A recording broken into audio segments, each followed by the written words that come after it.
Naked by David Sedaris.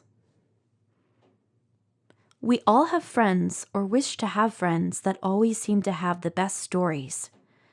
While I can't say I know David Sedaris personally, I definitely categorize him as that sort of friend. I just finished reading Naked, yet another one of Sedaris's hilarious collections of short stories that tell ridiculous autobiographical accounts of his colorful, to say the least, life. Naked is Sedaris's second official collection of essays, published in 1997. What makes Sedaris's work so enjoyable is his brutally honest, self-depreciating humor. Not all of us have the backbone to shamelessly laugh at our own imperfections and the absurd situations we sometimes seem to find ourselves in. Sedaris does exactly this and succeeds at allowing his readers not to laugh at him, but with him. Sedaris is one of 6 siblings who all grew up with their parents in a suburb of Raleigh, North Carolina. Sedaris describes his parents and upbringing as straying from conventional, slightly dysfunctional, one might call it. We learn within the first chapter that the Sedaris family was surprisingly middle class during David's childhood. Throughout the book, we gather bits and pieces of the Sedaris clan, although never fully understanding the true nature of their dynamics. We observe through David's eyes the surface tensions of his family brought on by a senile, not to mention disturbing grandmother, his sister's first period, which takes place with their father at a golf tournament, David's coming out as a homosexual, David's bizarre OCD tendencies as a child, David's big dreams yet admitted lack of success and talent, his obnoxious and insistent use of Elizabethan language in high school, the death of his mother, the family's uncomfortable lack of attention, just to name a few. Naked is an appropriate title for this particular collection of essays, as it represents a truly stripped-down version of David's earlier years, when he begins to discover his true self. We follow him as he journeys cross-country, attending schools and finding obscure jobs, until finally ending up in a nudist colony.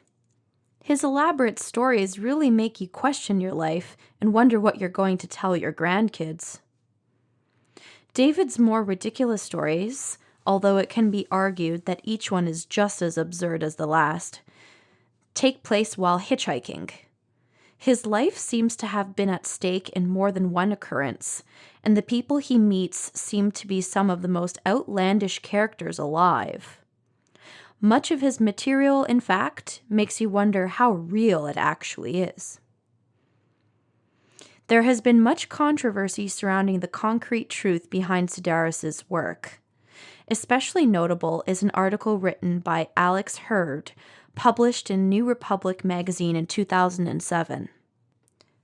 Hurd accuses Sedaris of fabricating many of his characters and stories in this article skillfully entitled This American Lie, which is a play on This American Life, the weekly radio program produced by Ira Glass, which Sedaris has appeared on several times.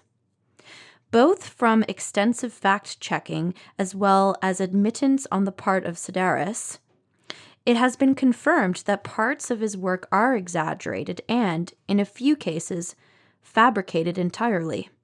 In my opinion, and it seems most will agree, it doesn't make a difference, really. Sedaris is a writer and knows how to entertain his readers. I guess the only issue is that his work is considered nonfiction, which technically isn't exactly true if his work isn't 100% accurate.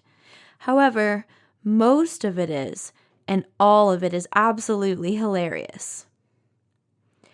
All I know and care about is that the important parts of Naked are definitely genuine, heartfelt, shameless confessions of Sedaris's wonderfully wild life. He does not hold anything back, and us readers get to reap the benefits. Naked is a perfect introduction into his life. Also highly recommended When We Were Engulfed in Flames, This is a more recent essay collection published in 2008.